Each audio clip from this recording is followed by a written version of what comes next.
നമ്മൾ ഇന്നത്തെ ക്ലാസ്സിൽ മലയാളത്തിലെ വ്യാകരണവുമായി ബന്ധപ്പെട്ട സന്ധികൾ എന്ന് പറയുന്ന ഒരു പോർഷനാണ് എടുക്കുന്നത്. എല്ലാ PSC പരീക്ഷകളിലും മലയാളം നമുക്ക് പഠിക്കാനുള്ള എല്ലാ പരീക്ഷകളിലും നമ്മൾ അറിഞ്ഞു വെക്കേണ്ട ഒന്നാണ് സന്ധികൾ. വളരെ എളുപ്പത്തിൽ സ്കോർ ചെയ്യാൻ പറ്റും. കാര്യം ഒന്ന് മനസ്സിലാക്കി വെക്കുക, അത്ര മാത്രമേ ഉള്ളൂ. വലിയ പാടുള്ള കാര്യമൊന്നുമല്ല. ഒരുപാട് കുട്ടികൾ സന്ധികളുടെ ഒരു ക്ലാസ് എടുക്കാമോ എന്ന് ചോദിച്ചിട്ടുണ്ടായിരുന്നു. അപ്പം നമുക്ക് സമയം കളയാതെ ക്ലാസ്സിലേക്ക് പോവാം. അതിനു മുൻപായിട്ട് എന്താണ് സന്ധി എന്നുള്ളത് ഞാൻ പറഞ്ഞു തരാം. അതിനു മുൻപ് ചെറിയ ഒരു കാര്യം മനസ്സിലാക്കി വെക്കുക. ആദ്യം നമുക്ക് എന്താണ് സന്ധി എന്ന് പറഞ്ഞിട്ട് തുടങ്ങാം അല്ലേ. സന്ധി എന്ന് പറയുമ്പോൾ വർണ്ണങ്ങൾ തമ്മിൽ ചേരുമ്പോൾ ഉണ്ടാകുന്ന മാറ്റത്തിനാണ് വ്യാകരണത്തിൽ സന്ധി എന്ന് പറയുന്നത്. എന്താണ്? വർണ്ണങ്ങൾ തമ്മിൽ ചേരുമ്പോഴുണ്ടാകുന്ന മാറ്റത്തിനാണ് വ്യാകരണത്തിൽ സന്ധി എന്ന് പറയുന്നത്. സ്വാഭാവികമായിട്ടും നമുക്ക് എന്താണപ്പോൾ വർണ്ണങ്ങൾ എന്നുള്ളൊരു സംശയം തോന്നാം അല്ലേ. നമ്മൾ മലയാള വ്യാകരണം പഠിക്കുമ്പോൾ ക, ച, ഡ, ആ, ഈ, ത, ഇതെന്താണ്? ഇവയെല്ലാം വർണ്ണങ്ങളാണ്. ഇപ്പോൾ ക എന്ന് പറയുന്ന ഒരക്ഷരം, ഈ ക എന്ന അക്ഷരം രണ്ട് വർണ്ണങ്ങൾ കൂടി ചേർന്നാണ് ഉണ്ടാകുന്നത്. ഏതൊക്കെയാണ് ആ വർണ്ണങ്ങൾ? ക എന്ന അക്ഷരം ഉണ്ടാക്കുന്നത് ക അധികം ആ, ഈ രണ്ട് വർണ്ണങ്ങൾ ക ആ, ക ആ, ഈ രണ്ട് വർണ്ണങ്ങൾ ചേർന്നിട്ടാണ് ക എന്ന് പറയുന്ന അക്ഷരം ഉണ്ടാകുന്നത്. അപ്പോൾ വർണ്ണങ്ങൾ എന്താണ് എന്ന് ക്ലിയർ ആയല്ലോ. ക, ച, ഡ, ആ, ഈ, ത, ഇതെല്ലാം എന്താണ്? ഇതെല്ലാം വർണ്ണങ്ങളാണ്. അപ്പോൾ വർണ്ണങ്ങൾ തമ്മിൽ ചേരുമ്പോൾ ഉണ്ടാകുന്ന മാറ്റത്തിനാണ് നമ്മൾ വ്യാകരണത്തിൽ എന്താണ് സന്ധി എന്ന് പറയുന്നത്. അപ്പോൾ എന്താണ് സന്ധി? ഈ വർണ്ണങ്ങൾ തമ്മിൽ ചേരുമ്പോൾ ഉണ്ടാകുന്ന മാറ്റം, ആ മാറ്റത്തിനെയാണ് നമ്മൾ വ്യാകരണത്തിൽ സന്ധി എന്ന് പറയുന്നത്. ഈ മാറ്റത്തിനനുസരിച്ച് മലയാളത്തിൽ പൊതുവെ സന്ധികളെ നമുക്ക് നാലായിട്ട് തിരിക്കാം.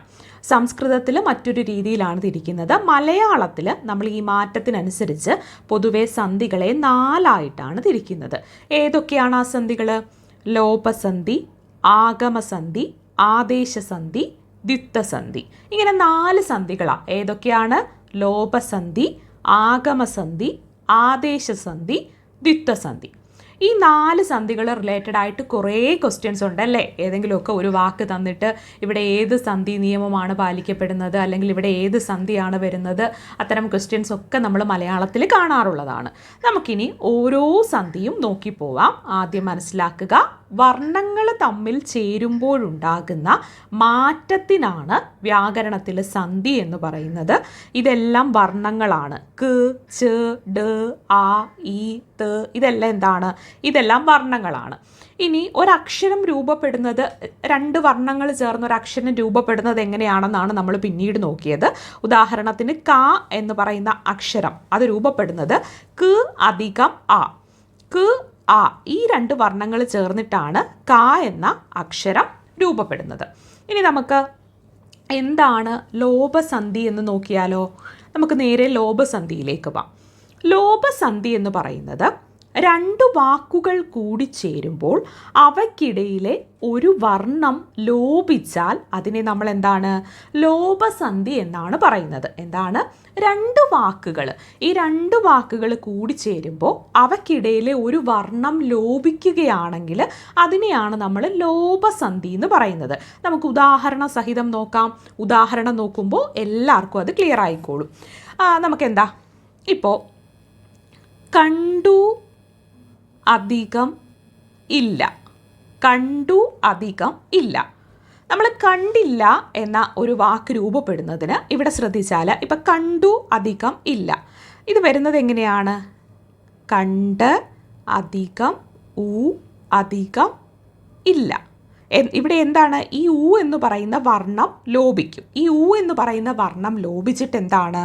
ഇവിടെ ഊ എന്ന വർണ്ണം ലോപിച്ച് കണ്ട് അധികം ഇല്ല എന്തായി മാറും? വാക്ക് കണ്ടില്ല ഇങ്ങനെയായിട്ട് മാറും. അപ്പം എന്താണ്?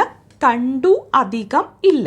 ഇവിടെ എഴുതുന്നത് കണ്ട് അധികം ഉ അധികം ഇല്ല എന്ന് വരും. അവിടെ ഈ ഉ എന്ന് പറയുന്ന വർണ്ണം എന്താണ്? അത് ലോപിക്കും. ഉ എന്ന് പറയുന്ന വർണ്ണം ലോപിച്ചിട്ട് കണ്ട് അധികം ഇല്ല, കണ്ടില്ല, അങ്ങനെയാണ് മാറുന്നത്. അപ്പം ലോപസന്ധി എങ്ങനെയാണ് വരുന്നതെന്ന് ക്ലിയർ ആയോ? നമ്മളിത് കൂടുതൽ ഉദാഹരണങ്ങളിലേക്കൊക്കെ പോവുകയാണെങ്കിൽ നമ്മൾ വലിയൊരു എന്ന് പറയുമ്പോൾ എന്താ? വലിയ അധികം ഒരു. ഇവിടെ എന്താണ്? ആ എന്ന് പറയുന്ന ഒരു വർണ്ണം ലോപിച്ചിട്ടാണ് വലിയൊരു അങ്ങനെ മാറുന്നത്. അപ്പോൾ നമുക്കിനി ആഗമസന്ധി എന്താണെന്ന് നോക്കാം. ലോപസന്ധിക്ക് ശേഷം ആഗമസന്ധി എന്താണെന്ന് നോക്കാം. ആഗമസന്ധി എന്ന് പറയുമ്പോൾ രണ്ട് വാക്കുകൾ കൂടിച്ചേരുമ്പോൾ അവയ്ക്കിടയിൽ ഒരു പുതിയ വർണ്ണം ആഗമിച്ചാൽ അല്ലെങ്കിൽ എന്താ, അഥവാ വന്നു ചേർന്നാൽ അതാണ് ആഗമസന്ധി. എന്താണ്? ഇപ്പം രണ്ട് വാക്കുകൾ കൂടി ചേരുകയാണ്, അവയ്ക്കിടയിലേക്ക് ഒരു പുതിയ വർണ്ണം വരികയാണെങ്കിൽ എന്താണ്? അതാണ് ആഗമസന്ധി. ലോപസന്ധി എന്തായിരുന്നു? ലോപസന്ധി എന്ന് പറയുന്നത് രണ്ട് വാക്കുകൾക്കിടയിൽ ഒരു വർണ്ണം ലോപിക്കുമ്പോഴാണ്, പോകുമ്പോൾ ഒരു വർണ്ണം പോയി ലോപിക്കുമ്പോഴാണ് എന്ത്? ലോപസന്ധി ആവുന്നത്. ആഗമസന്ധിക്ക് അങ്ങനെയല്ല. രണ്ട് വാക്കുകൾക്കിടയിലേക്ക് പുതിയൊരു വർണ്ണം കൂടിച്ചേരുമ്പോഴാണ് എന്ത്? ആഗമസന്ധിയായിട്ട് വരുന്നത്. നമുക്ക് ആഗമസന്ധിയുടെ ഉദാഹരണം നോക്കാം. ഉദാഹരണം നോക്കുമ്പോൾ കൃത്യമായിട്ട് നിങ്ങൾക്കത് മനസ്സിലാവും. ഇപ്പോൾ നമ്മൾ മഴയാണ്, എങ്ങനെയാ? മഴ അധികം ആണ്, മഴയാണ് എന്ന് പറയില്ലേ? മഴയാണ്. ഇവിടെ എന്താ? ഇവിടെ മഴ അധികം അധികം ആണ്, മഴയാണ്. ഇവിടെ പുതിയൊരു വർണ്ണം വരികയാണ് ചെയ്തത്. എന്ന് പറയുന്ന പുതിയൊരു വർണ്ണം വരികയാണ് ചെയ്തത്. അപ്പം എന്താണ്? രണ്ട് വാക്കുകൾ കൂടി ചേരുമ്പോൾ അവയ്ക്കിടയിൽ ഒരു പുതിയ വർണ്ണം ആഗമിച്ചാൽ അല്ലെങ്കിൽ വന്നു ചേർന്നാൽ എന്താണ്? അതിനെയാണ് ആഗമസന്ധി എന്ന് പറയുന്നത്. വേണമെങ്കിൽ ഒരു ഉദാഹരണം കൂടെ നമ്മൾ നോക്കുകയാണെങ്കിൽ, തിരു അധികം ഓണം. തിരു അധികം ഓണം എന്താണ്? തിരുവോണം. ഇവിടെ എന്താ? ഇവിടെ തിരുവോണത്തിന് വ് എന്ന് പറയുന്ന ഒരു വർണ്ണമാണ് ഇവിടെ വന്നതല്ലേ? മഴയാണ്, ഇവിടെ എന്ന് പറയുന്നൊരു വർണ്ണം വന്നു, ഇവിടെ വ് എന്ന് പറയുന്നൊരു വർണ്ണം വന്നു. അപ്പോൾ രണ്ട് വാക്കുകൾ കൂടി ചേരുമ്പോൾ അവയ്ക്കിടയിൽ പുതിയൊരു വർണ്ണം ആഗമിച്ചാൽ അതിനെയാണ് നമ്മൾ ആഗമസന്ധി എന്ന് പറയുന്നത്. ഇനി നമുക്ക് മൂന്നാമത്തേത് നോക്കാം. ആദേശസന്ധി എന്താണെന്ന് നോക്കാം. ആദേശസന്ധി എന്ന് പറഞ്ഞാൽ രണ്ട് വാക്കുകൾ കൂടിച്ചേരുമ്പോൾ അവയ്ക്കിടയിലുള്ള ഒരു വർണ്ണം ലോപിച്ച് അതിനു പകരം മറ്റൊരു വർണ്ണം വന്നാൽ അതാണ് ആദേശസന്ധി. ഇവിടെ എന്താണ് ലോപസന്ധിയും ആദേശസന്ധിയും തമ്മിലുള്ളൊരു വ്യത്യാസം? ലോപസന്ധി എന്ന് പറയുമ്പോൾ രണ്ട് വാക്കുകൾ കൂടിച്ചേരുമ്പോൾ അവയ്ക്കിടയിൽ ഒരു വർണ്ണം ലോപിക്കുകയാണ് ചെയ്യുന്നത്. എന്നാൽ ആദേശസന്ധിയിലേക്ക് വരുമ്പോൾ രണ്ട് വാക്കുകൾ കൂടിച്ചേരുമ്പോൾ അവയ്ക്കിടയിലുള്ള ഒരു വർണ്ണം ലോപിച്ച് അതിന് പകരം എന്താണ്? അതിന് പകരം മറ്റൊരു വർണ്ണം വരികയാണ് ചെയ്യുന്നത്. ഒരു വർണ്ണം ലോപിച്ച് അതിന് പകരം മറ്റൊരു വർണ്ണം വന്നാൽ അതാണ് ആദേശസന്ധി. എന്താണ്? രണ്ട് വാക്കുകൾ കൂടി ചേരുമ്പോൾ അവയ്ക്കിടയിലുള്ള ഒരു വർണ്ണം ലോപിച്ച് അതിന് പകരം എന്താണ്? അതിന് പകരം മറ്റൊരു വർണ്ണം വന്നാൽ അതാണ് ആദേശസന്ധി. ഇപ്പോൾ കൺ അധികം നീര്. ഇവിടെ എന്താണ്? കൺ അധികം നീര് എങ്ങനെയായിട്ട് മാറും? കണ്ണീര്. ഇവിടെ എന്താണ്? ന് എന്ന് പറയുന്ന വർണ്ണം ലോപിച്ചിട്ട് പകരം ന് എന്ന് പറയുന്ന വർണ്ണം എന്ത് ചെയ്തു? വന്നു ചേർന്നു. അതുപോലെ നെന്മണി. നെൽ അധികം മണി, നെന്മണി. ഇവിടെ എന്താണ്? ഇവിടെ ഇൽ എന്ന് പറയുന്ന വർണ്ണം ലോപിച്ചിട്ട് എന്താണ്? ന് എന്ന് പറയുന്ന വർണ്ണം എന്ത് ചെയ്തു? വന്നു ചേർന്നു. അപ്പം രണ്ട് വാക്കുകൾ കൂടി ചേരുമ്പോൾ അവയ്ക്കിടയിലുള്ള ഒരു വർണ്ണം ലോപിച്ചിട്ട് അതിനു പകരം മറ്റൊരു വർണ്ണം വന്നാൽ അതാണ് ആദേശസന്ധി. ഇനി ലാസ്റ്റിൽ എന്താണ്? ദ്വിത്വസന്ധിയാണല്ലേ? ദ്വിത്വസന്ധി എന്താന്ന് നോക്കാം. ദ്വിത്വസന്ധി എന്ന് പറഞ്ഞാൽ രണ്ട് വാക്കുകൾ കൂടി ചേരുമ്പോൾ അവയ്ക്കിടയിലെ ഒരു വർണ്ണം ഇരട്ടിച്ചാൽ അതാണ് ദ്വിത്വസന്ധി. എന്താണ്? രണ്ട് വാക്കുകൾ കൂടി ചേരുമ്പോൾ അവയ്ക്കിടയിലെ ഒരു വർണ്ണം ഇരട്ടിച്ചാൽ അതാണ് ദ്വിത്വസന്ധി. നോക്കാം നമുക്കത്. ഇപ്പോൾ മരക്കൊമ്പ് എന്ന് പറയുന്ന ഒരു വാക്ക്, മരക്കൊമ്പ്. മരക്കൊമ്പ് എന്ന് പറയുന്നൊരു വാക്ക് എന്താണ്? മര അധികം കൊമ്പ്. അത് പിന്നെ എന്താണ്? മര അധികം ക് കൊമ്പ്. ഇപ്പം ഇവിടെ എന്താ ഉണ്ടായത്? ഇവിടെ ഇരട്ടിക്കുകയല്ലേ ചെയ്തത്? മരക്കൊമ്പ്. അങ്ങനെ ആയില്ലേ? മറ്റൊരു ഉദാഹരണം നമുക്ക് നോക്കാം. ഇപ്പോൾ പച്ചത്തത്ത. പച്ച അധികം തത്ത. പക്ഷെ ഇവിടെ ഇരട്ടിക്കുകയല്ലേ ചെയ്തത്?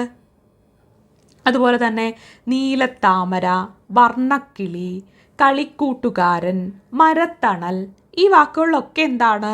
ഇവിടെ എല്ലാം രണ്ട് വാക്കുകൾ കൂടി ചേരുമ്പോൾ അവയ്ക്കിടയിൽ ഒരു വർണ്ണം എന്താണ്? ഇരട്ടിക്കുകയാണ് ചെയ്തത്. അപ്പോൾ നമ്മൾ മലയാള വ്യാകരണത്തിൽ നോക്കുമ്പോൾ മലയാളത്തിൽ വർണ്ണങ്ങൾ തമ്മിൽ ചേരുമ്പോൾ ഉണ്ടാകുന്ന മാറ്റത്തിനെയാണ് നമ്മൾ വ്യാകരണത്തിൽ സന്ധി എന്ന് പറയുന്നത്. എന്താണ്? വർണ്ണങ്ങൾ തമ്മിൽ ചേരുമ്പോഴുണ്ടാകുന്ന മാറ്റത്തിനാണ് വ്യാകരണത്തിൽ നമ്മൾ സന്ധി എന്ന് പറയുന്നത്. ഈ മാറ്റത്തിനനുസരിച്ച് മലയാളത്തിൽ പൊതുവെ സന്ധികളെ 4 ആയിട്ടാണ് തിരിക്കുന്നത്. ലോപസന്ധി, ആഗമസന്ധി, ആദേശസന്ധി, ദ്വിത്വസന്ധി. ഇവിടെ ലോപസന്ധി എന്നാൽ രണ്ട് വാക്കുകൾ കൂടി ചേരുമ്പോൾ അവയ്ക്കിടയിലെ ഒരു വർണ്ണം ലോപിക്കുകയാണെങ്കിൽ അതാണ് ലോപസന്ധി. രണ്ട് വാക്കുകൾ കൂടി ചേരുമ്പോൾ അവയ്ക്കിടയിൽ ഒരു പുതിയ വർണ്ണം ആഗമിച്ചാലോ അത് ആഗമസന്ധി. രണ്ട് വാക്കുകൾ കൂടി ചേരുമ്പോൾ അവയ്ക്കിടയിലുള്ള ഒരു വർണ്ണം ലോപിച്ച് അതിന് പകരം മറ്റൊരു വർണ്ണം വന്നാൽ എന്താണ്? അതാണ് ആദേശസന്ധി. ഇനി ദ്വിത്വസന്ധി എന്നാൽ രണ്ട് വാക്കുകൾ കൂടി ചേരുമ്പോൾ അവയ്ക്കിടയിലെ ഒരു വർണ്ണം ഇരട്ടിച്ചാൽ അതാണ് ദ്വിത്വസന്ധി. ശരിക്കും നമുക്ക് ഈ സന്ധികൾ പഠിക്കാൻ ഒരു പാടുമില്ല. എന്താണെന്നറിയോ? ഈ പേരുകളിൽ തന്നെ എന്താണ്? അതിൻ്റെ അർത്ഥം ഉണ്ടല്ലേ? ഈ പേരുകളിൽ തന്നെ അതിൻ്റെ അർത്ഥം പറയുന്നുണ്ട്. ലോപസന്ധിയുടെ ഒരു വാക്ക് ലോപിക്കുകയാണ്. ആഗമസന്ധി, ആദേശസന്ധി, ദ്വിത്വസന്ധി. അപ്പോൾ സന്ധി എന്ന് പറയുന്നത് വളരെ പാടുള്ളൊരു കാര്യമല്ല. എളുപ്പത്തിൽ ഒന്ന് ശ്രദ്ധിച്ചാൽ പഠിക്കാൻ പറ്റും. നമുക്ക് വരും ക്ലാസ്സുകളിൽ സന്ധി റിലേറ്റഡ് ആയിട്ടുള്ള ഒരുപാട് പ്രീവിയസ് ഇയർ ക്വസ്റ്റ്യൻസ് ഉണ്ട്. അവയെല്ലാം നമുക്കൊന്ന് ചെയ്തു പോകുമ്പോൾ എന്താണ്? ഈ ഭാഗത്തു നിന്ന് ഒരു മാർക്ക് ഉറപ്പാണ്. ഈ ഒരു ഭാഗത്തു നിന്ന് ഒരു മാർക്കിൻ്റെ ചോദ്യം പരീക്ഷകളിൽ മിക്കപ്പോഴും ചോദിക്കാറുള്ളതാണ്. ഈ അടുത്ത് നടന്ന പരീക്ഷകളിലെല്ലാം തന്നെ ചോദിച്ചിട്ടുണ്ടായിരുന്നു. അപ്പം നമുക്ക് എന്താണ്? കൂടുതൽ ഡീറ്റെയിൽ ആയിട്ട് പ്രീവിയസ് ഇയർ ക്വസ്റ്റ്യൻസും കൂടി നോക്കാം. അപ്പോൾ കൂടുതൽ ഇൻഫർമേറ്റീവ് ആയിട്ടുള്ള കാര്യങ്ങളുമായിട്ട് അടുത്ത ക്ലാസ്സിൽ കാണാം.